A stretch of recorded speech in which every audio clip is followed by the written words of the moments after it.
Welcome to Sweden. Thank you. Do you tour a lot? Yeah. Yeah, we tour a lot. We tour slightly less than we used to now that I'm a mother and we have a little girl. She's 15 months old.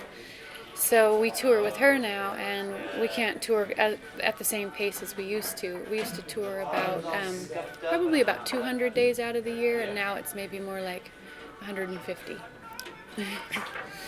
It's a big change. Yeah, it's a big change. How did you start with music? I started by playing the piano when I was 7, and I studied classical piano, and it was my idea. My parents didn't make me do it. I heard some Beethoven piano sonatas on a family road trip, and I wanted to play just like Beethoven. I wanted to be just like him.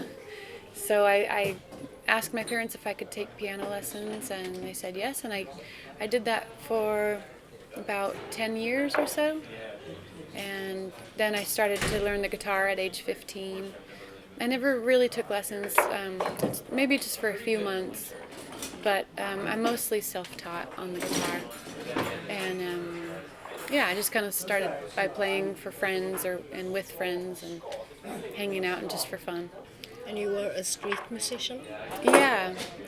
When I moved away from home at 18, I went to college in New Mexico, in the southwestern part of the U.S., and I had some friends there who were musicians. One of them in particular was really into doing street musician stuff. We call it busking.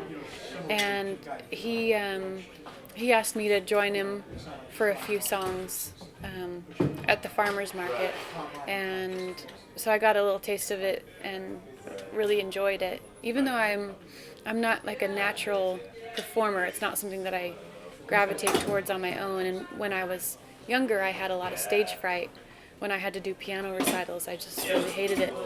But after he graduated and moved away, I still had 1 year left of college, and I decided that I really missed it, so I decided to do it on my own, and that's kind of what started this whole thing. When did you start writing songs?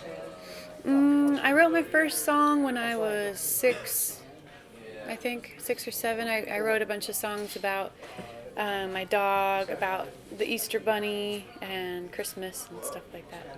Things that were important to me back then. What do you write about now? Now I write about, mostly I like to write about places and people in the places, like places that are near and dear to my heart, and how those places interact with me personally, and just characters. I like to make up characters and stories and sing about them.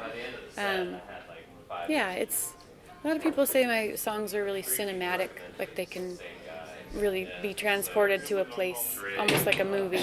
It's like watching a movie. And I think it's because the setting of the song is really important for me. The place where the song is occurring is important for me. Why is that? It's something about places. I've traveled to a lot of places. I've been all over the planet, just about, and I haven't been to Asia yet, though, but someday. And I just am fascinated by places. I always have been. When I was little, I used to just dream about faraway places and going there someday, going anywhere, really. And yeah, so I've just from going to different places, I see how places make people different, and it's just I feel like in the world that things are becoming more homogenized and more the same, and so when I do find something that's really different in a place, I like to celebrate that. You have a new record out? Mm-hmm. It's called Sundown Over Ghost Town, and it came out earlier this year, and it has a lot to do with the place where I'm from, in Idaho. So you moved back to Idaho? Yeah, I was away. Let's see. So I said I moved out when I was 18. I left Idaho, and I just moved back a couple years ago. So I was gone about 15 years. Was it a big change coming back? Yeah, it's a bigger city, Boise, where I'm from. It's bigger than it used to be.